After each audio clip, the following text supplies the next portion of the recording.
Hello friends, today we are going to see next article from the topic mole concept, that is nothing but percentage composition. So we are very close to this term कारण जेव्हा जेव्हा आपला result येतो त्यावेळेस आपण नेहमी percentage किती आहेत त्याचे हे आपण सांगत असतो प्रत्येकाला. त्यानंतर आपण पर्टिक्युलर सब्जेक्ट वाईज देखील त्याचे पर्सेंटेज किती आहेत ते पण पुन्हा आपण कॅल्क्युलेट करतो. सिमिलरली त्याच मॅनर मध्ये या ठिकाणी आपल्याला हा कन्सेप्ट बघायचा आहे. फक्त तो कन्सेप्ट कुणासाठी अप्लाय करायचा आहे आपल्याला, तर एखाद्या दिलेल्या कंपाऊंड मधल्या प्रत्येक ऍटम साठी आपल्याला काय करायचंय, पर्सेंटेज कॉम्पोजिशन डिटरमाइन करायचंय in terms of its mass percentage. So let us start with a formula for the mass percentage or percentage composition of particular atom in a given compound. Suppose we are provided with a water molecule. In this there are two atoms, one is hydrogen, another is oxygen atom. So how we can calculate here percentage composition? Let's see formula. Percentage of hydrogen is equal to number of atoms. काय म्हणतो याला आपण, number of atoms ला atomicity. So this is atomicity. याद है ना सबको? Okay. So atomicity we have taken. Then atomic mass of given element for which we are calculating percentage. त्याचा atomic mass डिटरमाइन करायचं आणि त्यानंतर आपण त्याला डिवाइड करणार आहे त्या कंपाऊंडच्या molar मासने. So molar mass of compound. So now it become very easy. Let us see. For hydrogen, number of atoms is equal to 2. Atomic mass of hydrogen is 1. Molar mass of the compound, okay, इसको 100 से multiply करना है सब formula को, percent निकालना है. तो क्या करेंगे सब लोग, इसको 100 से पूरे फॉर्मूले को मल्टीप्लाई करना है 100 से. ओके. तो percentage of hydrogen will become, percentage of hydrogen is equal to 2 into 1 because 2 काय आहे या ठिकाणी, नंबर ऑफ ऍटम्स आहेत कुणाचे, हायड्रोजनचे. Then atomic mass of hydrogen कितना है 1 डिवाइडेड बाय मोलार मास कितना आएगा वाटर का, H2O.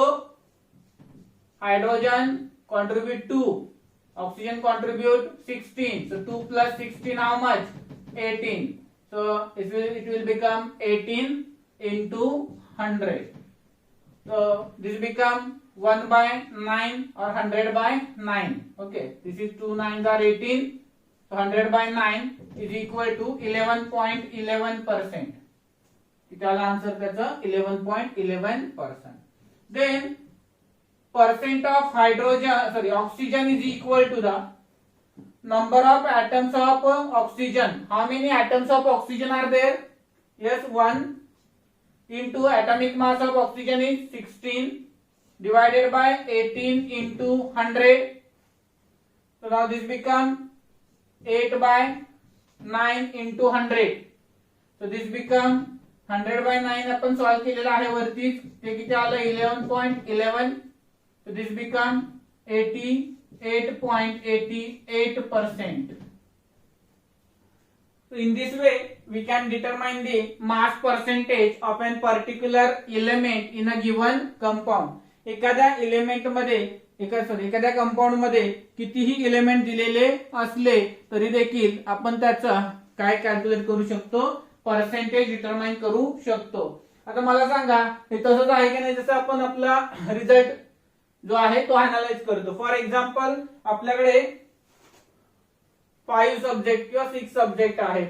त्या 6 सब्जेक्ट मध्ये सायन्स मध्ये आपल्याला X मार्क आहेत, मॅथ्स मध्ये Y मार्क आहेत, ठीक आहे का. त्याच्यावरून आपण काय करतो, टोटल पर्सेंटेज त्या पर्टिक्युलर सब्जेक्टचं जे आहे ते काय करतो आपण कॅल्क्युलेट करतो. एक मिनिट मी सांगतो तुम्हाला जसं ते.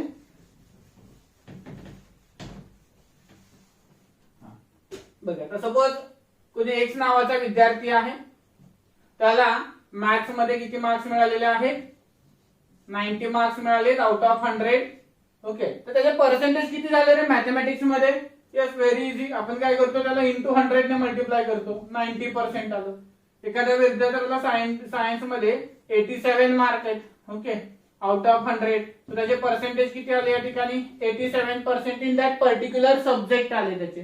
तसंच या ठिकाणी आपण जर म्हणलं टोटल किती आहेत, तर आपण काय करणार, या प्रत्येकाचं ऍडिशन करून डिवाइड बाय जेवढे टोटल मार्क्सची एक्झाम होती इंटू काय करतो आपण 100 करतो. Now we'll see which type of question will be there in competitive examination and then we will do some homework.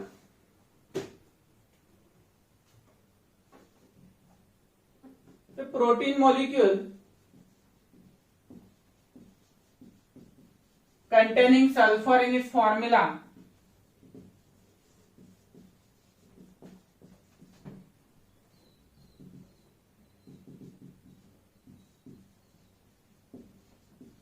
having percent sulfur equal to 3.2. Calculate molar mass of protein molecule.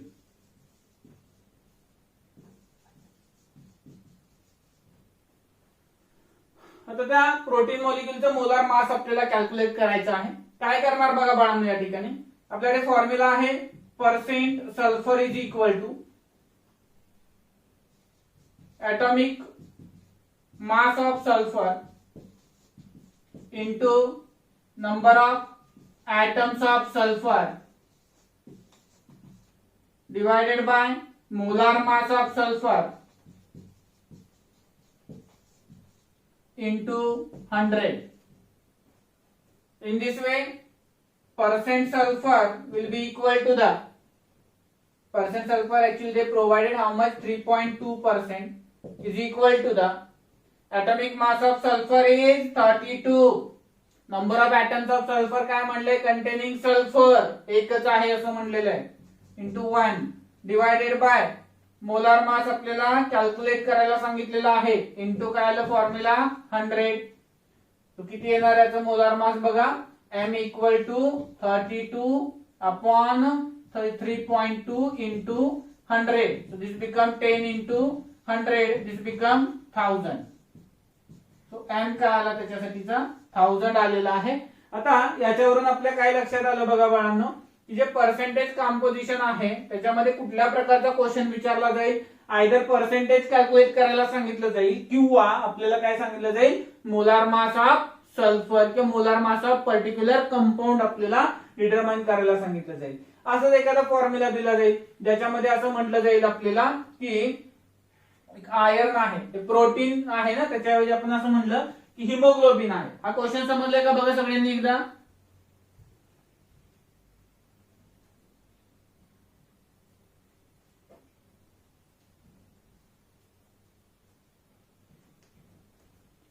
Okay, so this question is clear. We'll solve next question.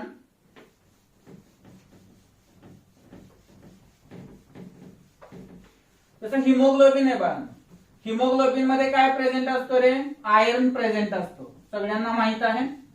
That iron जो आहे, मग आपल्याला असं विचारलं की त्याच्यामध्ये iron दिलेला आहे किंवा त्याचं कंपाऊंडचं मोलार मास दिला आणि विचारलं की पर्सेंटेज किती आहे आयर्नचं, तर ते आपल्याला सांगता आलं पाहिजे.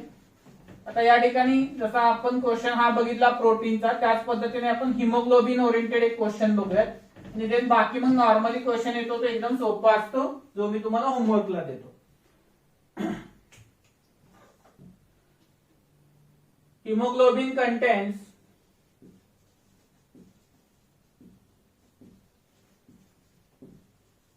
2.8% of Fe.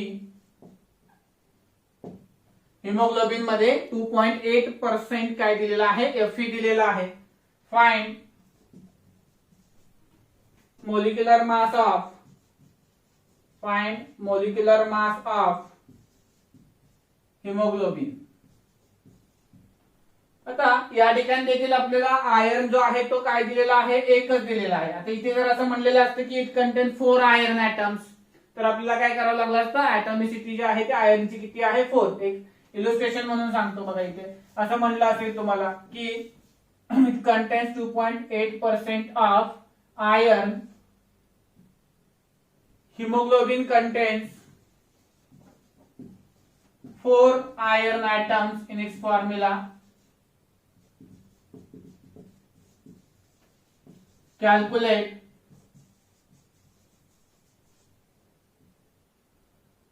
molar mass of hemoglobin. Calculate molar mass of hemoglobin. Okay, so काय येणार या ठिकाणी मग 2.8% of Fe is equal to atomicity of Fe 4 into atomic mass of Fe, bracket मध्ये प्रोव्हाइड केलं जाईल त्यांच्याकडून, atomic mass Fe is equal to 56 upon, yes, molar mass we have to find into 100. So now molar mass is equal to the 4 into 5 6 upon 2.8, so this becomes 20 into 100, this become 80 into 100, so that become 8000 gram per mole of hemoglobin. So that may be hemoglobin वगैरे molecule जे आहेत ना large molecule असतात, so they contain large masses. आणि तुमच्या illustration साठी मी काय केलं या ठिकाणी की 4 ॲटम्स घेतले. एक सिंगल ॲटम घेतला असता तर लिमिटेड ॲटॉमिक मोलार मास आला असतं त्याचं. अशा पद्धतीचा एक क्वेश्चन येऊ शकतो. आणि दुसरा एक क्वेश्चन कसा येईल बघा याच्यामध्ये बाळांनो, हे कळालंय का बघा सगळ्यांनी? ओके. देन अजून एक प्रकारचा क्वेश्चन येऊ शकतो की नंबर ऑफ ॲटम्स डिटरमाइन करायला सांगितले जाऊ शकतात आपल्याला.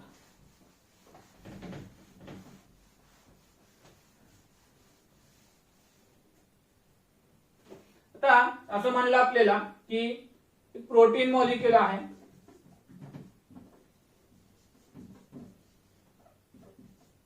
contain 1.6% of sulfur, found its molecular weight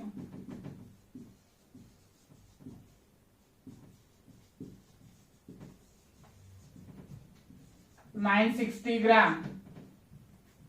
Then find number of sulfur atoms present in protein. Protein मध्ये किती सल्फर ॲटम असतील ते फाइंड करा.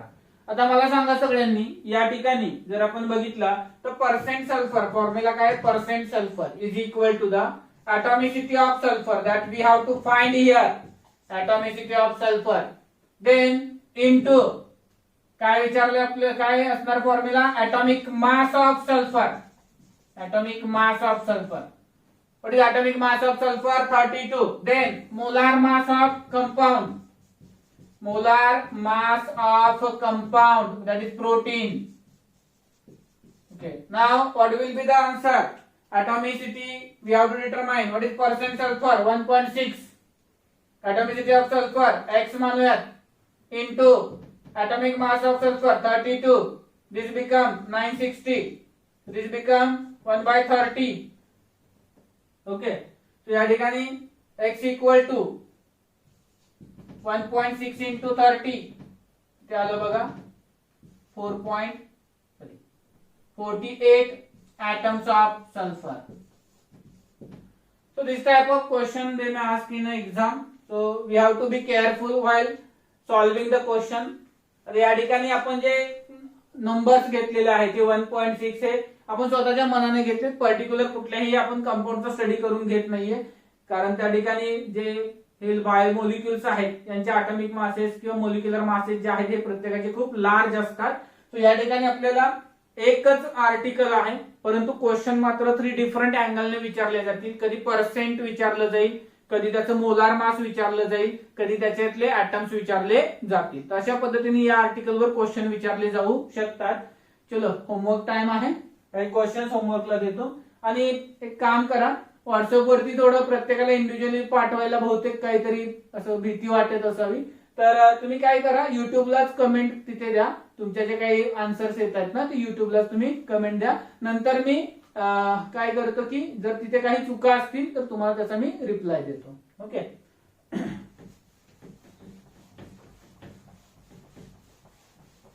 ज्यांना भीती वाटत नाही त्यांनी काय करा, रिप्लाय द्या. Okay.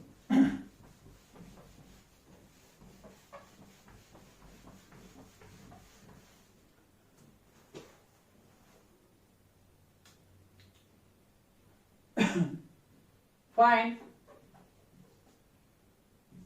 percentage of each atom in following compounds.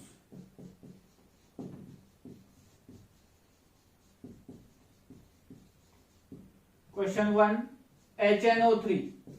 In HNO3 you have to find percentage for hydrogen, percentage for nitrogen as well percentage for oxygen. Formula काय वापरणार, सपोज एक मी इल्युस्ट्रेट करून दाखवतो. इथे नायट्रोजन आहे तर नायट्रोजनचं पर्सेंट नायट्रोजन काय करणार इज इक्वल टू नायट्रोजनचं ऍटॉमिक मास किती आहे 14, नंतर number of atoms of nitrogen किती आहेत 1 अपॉन टोटल HNO3 चं मास किती येतं 63 इंटू 100. ओके. हायड्रोजनचं कसं येणार, percent hydrogen is equal to 1 into 1 upon 63 into 100. Percent oxygen किती येणार याच्यामध्ये, ऑक्सिजनचे किती ऍटम्स आहेत 3, ऍटॉमिक मास किती आहे 16 upon 63 into 100. Second H2SO4 find करा. थर्ड वन HCl फाइंड करा. फोर्थ वन H3PO4 फाइंड करा त्याच्यामध्ये. Fifth one HiO4. Sixth one H2O2. Seventh one H2S. Eighth one SO2. Ninth one